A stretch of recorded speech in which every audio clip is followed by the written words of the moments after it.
হযরত, আমি কোনোভাবে মনে শান্তি পাচ্ছি না, সব জায়গা থেকে শুধু হতাশ।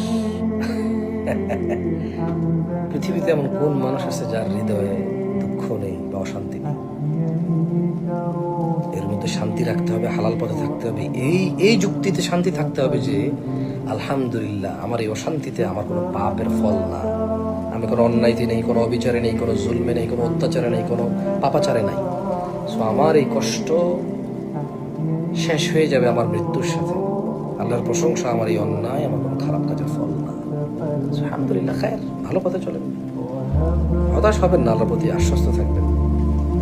ইচ্ছা আকাঙ্ক্ষা যদি থাকে বিলাসিতার, সেগুলো ছেড়ে দেবেন, হতাশা চলে যাবে ইনশাআল্লাহ।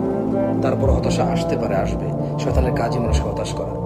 দুরূদ পড়বেন বেশি বেশি, কোরআন পড়বেন, তরজুমা, জ্ঞান অর্জন করবেন, জান্নাত সম্পর্কে, জান্নাত সম্পর্কে একটু চেষ্টা করবেন জানার, দেখবেন হতাশা কমে যাবে, আশা বেড়ে যাবে।